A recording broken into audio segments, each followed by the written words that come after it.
What is up, everybody? So what this live is about is this is going to be an extension of the post that I made today on my Facebook and my Instagram. So the post is the top 3 reasons for binge eating in our dieting culture.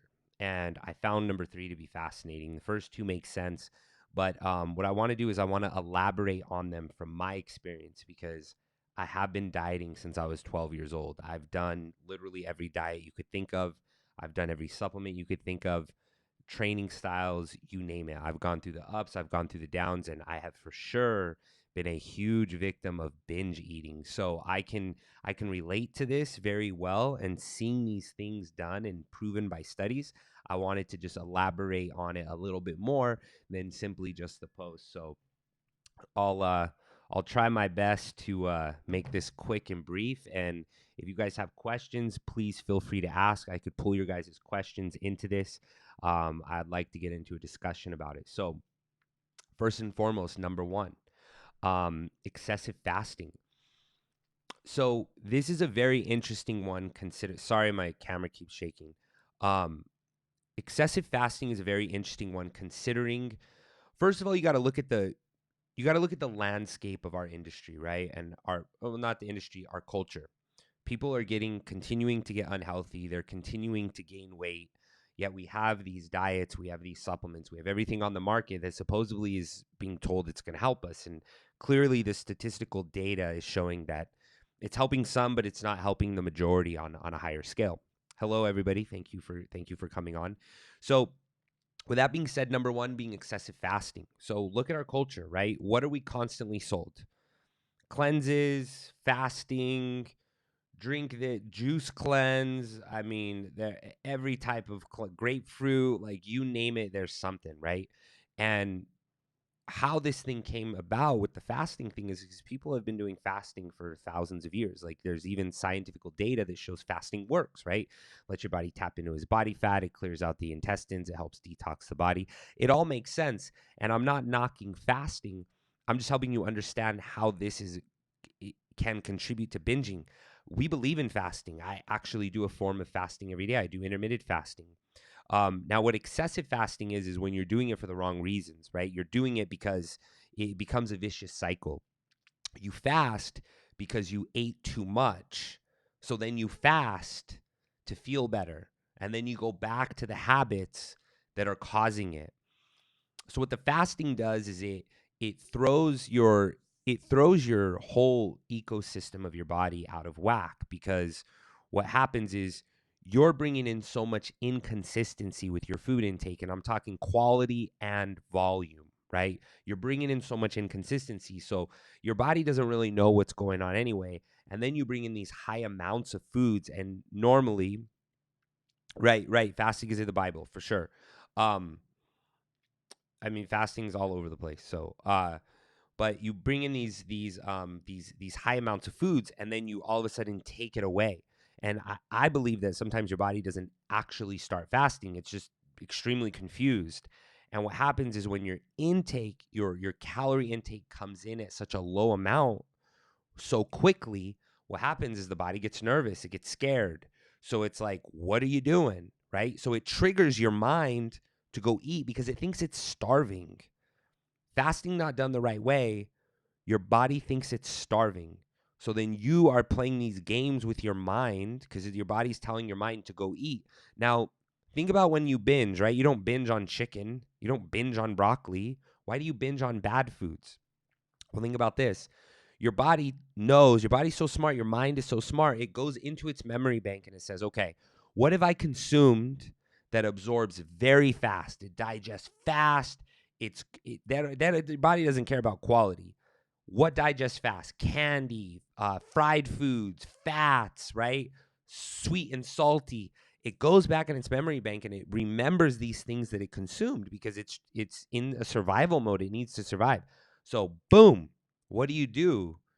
You start binging. And when you're constantly stressed all the time for whatever which reason, or you're doing these for the wrong reasons, it's very easy to fall into these okay, I'm just going to fast so that my weight goes down.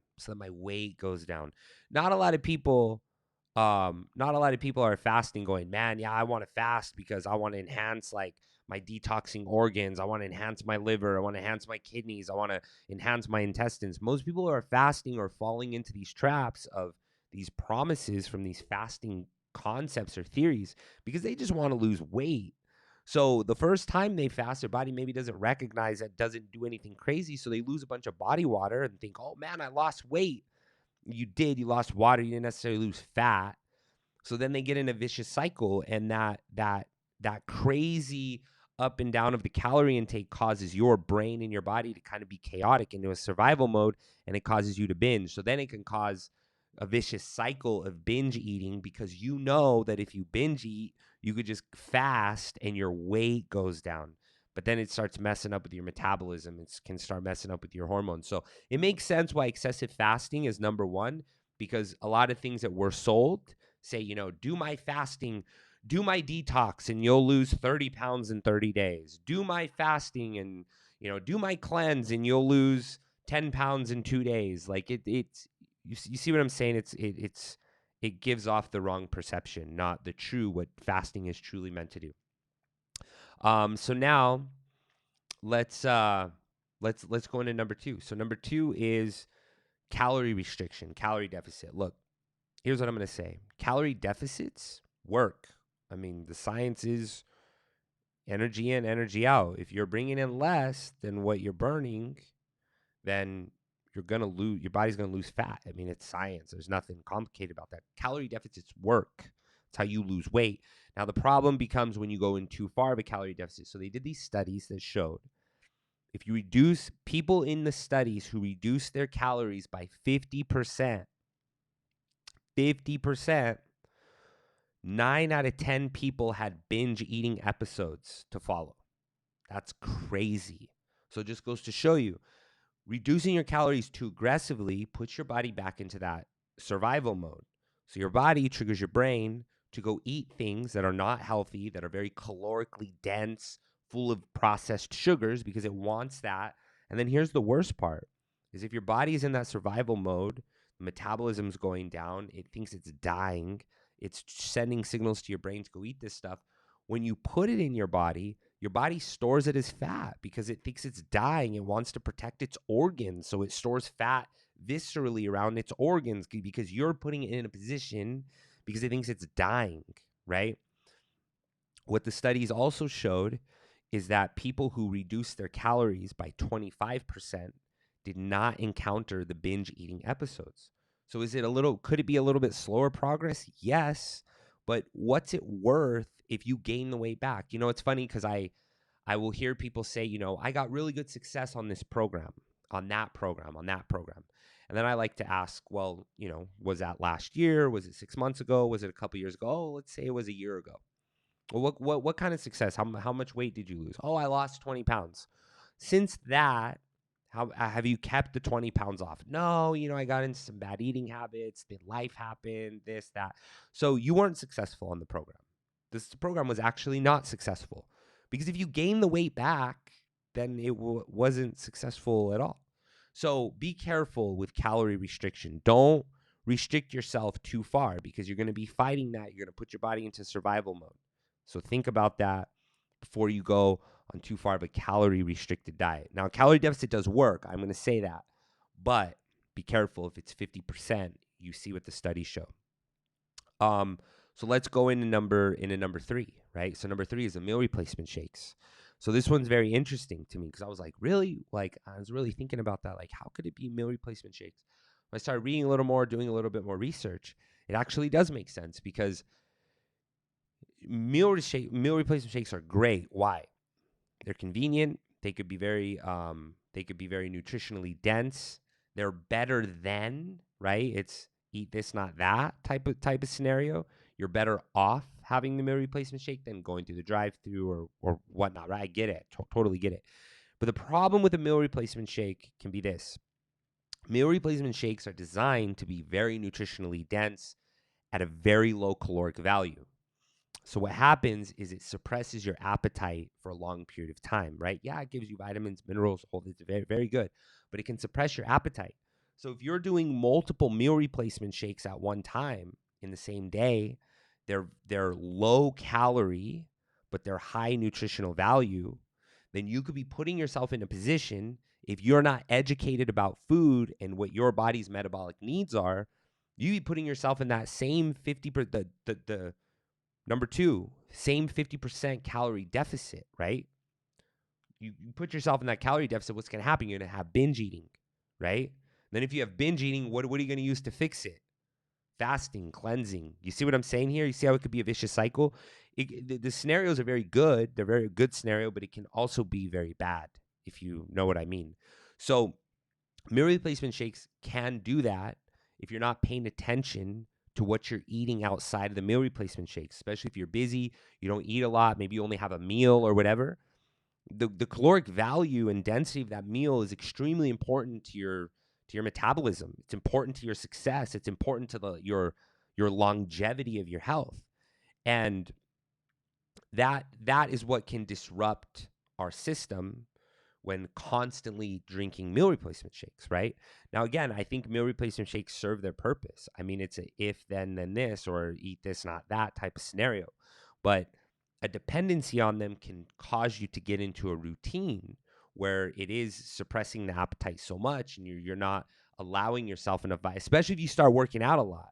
You'll notice, right? You start taking meal replacement shakes, you're eating less food, you're starting to lose weight. Okay, I'm losing weight. You're fighting it, it's easy. But then when you start working out a lot, you start getting really hungry, but you're fighting it because you're just drinking meal replacement shakes.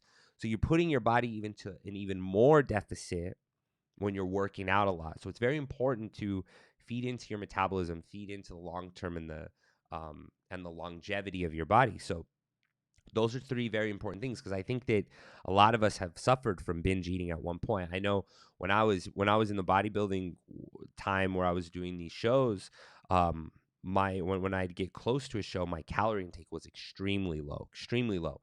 Training 2 hours a day, every day. So what would happen is when I wasn't on a show, when I wasn't doing a show or prepping for a show, I was binge eating. That's all I did. I mean, I developed a bad relationship with food because I became obsessive. It's so funny. My favorite shows to watch were on the Food Network and like the Travel Channel when it had to do with food because, like Man vs. Food and like all these things because I was obsessed. I was starving my body and my body was developing an obsession for the time that it knew that I was going to eat. So then when I would go eat, I would just look for places that had the most amount of calories, like the best bang for your buck. That's all I cared about. I was obsessed with food. And at the time, I didn't think, oh, no big deal. I can eat like this, and then I'll go back on my diet. I'll go back on my plan.